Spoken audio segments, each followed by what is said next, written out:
Hello and welcome to today's video. Today's video is 31 Days of Halloween, Day 9, Haunted Tree Magnet.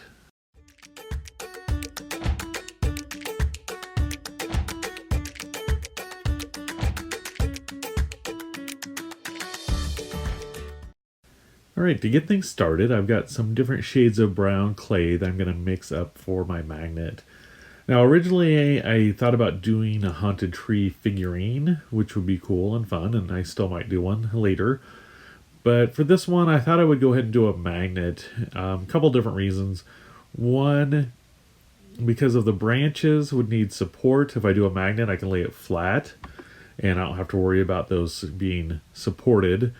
And also, I think, when I do the magnets or the shadow boxes or like a wall hanging or something, it's comes across visually more appealing on YouTube because you can see more of what I'm doing. Or if I'm doing a 3D sculpture and you're seeing from the top, it's not always visible what I'm doing. And maybe someday I'll be able to do some multiple camera angles, but for right now, this is what you're getting, folks. So anyway, with that being said, I'm starting my tree. I've got the browns mixed up. Did want to do 4 big branches, and then I was going to add some little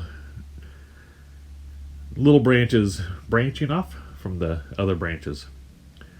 So looking at this here, I decided that it looked too short. It just looked had an odd shape to it.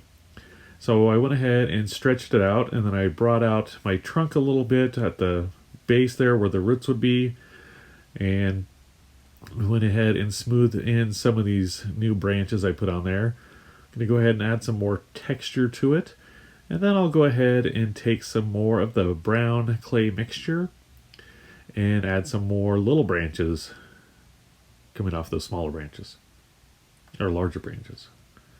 I don't know what I'm saying. But anyways, so I'll go ahead and fill this tree out. I'm not going to put any leaves on it because I want it to be kind of a fall haunted tree.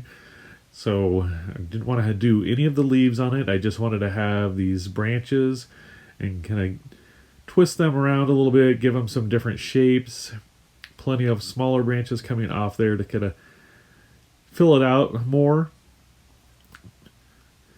And then I'll go ahead and smooth in those pieces to get them all connected. So I'm just going to do a couple more little branches, and I think it'll be have a nice full look to it. I am really happy how this one's starting to turn out now. Once you get the branches and it fills out, it does have a much better look than it started out initially. And sometimes it's hard to visualize what a final piece is going to look like. But if I have a good visual of it, then it helps me have a little more direction. And using reference pictures and sketching it out will help too. And I did look at a few reference pictures before I started this piece to give me a general idea, but I didn't want to copy off of any particular design. I'm just going to go through, smooth these edges out, add some texture. I want it to be a lot of grooves and a lot of texture to this guy. I think that helps a lot, and especially helps give him that wood look.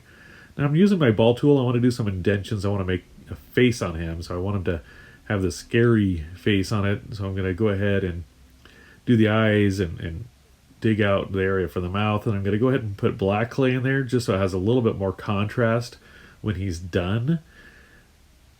And if you want, you could even do like glowing eyes or add pupils to it. But for him, I just wanted these dark indentions in there.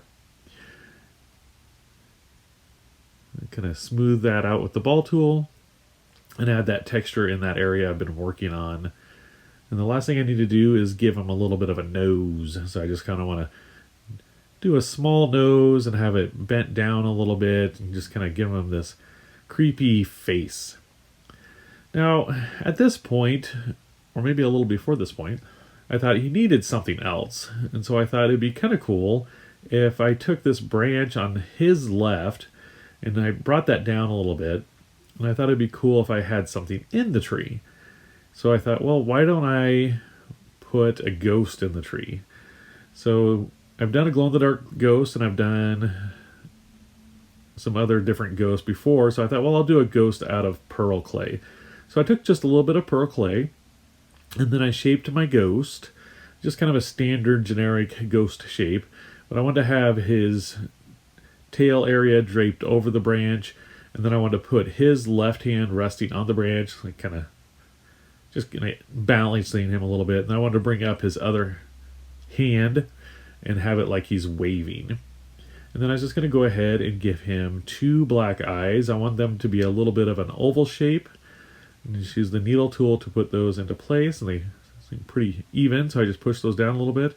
Then I just wanted to shape out his head, just give him a little more of a round shape, and then I think we're set. Now it's time to bake our clay. Remember, always bake your clay according to package instructions.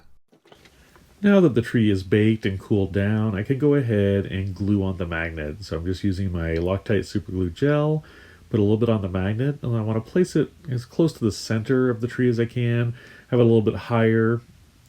The tree's wide enough that when it's on the fridge, you won't see that magnet sticking out. So that should work. All right, I'm going to go ahead and let it dry for a little bit, and then we'll look at the final piece. And here is the final finished haunted tree magnet. So there's a better look at the little ghosty I made.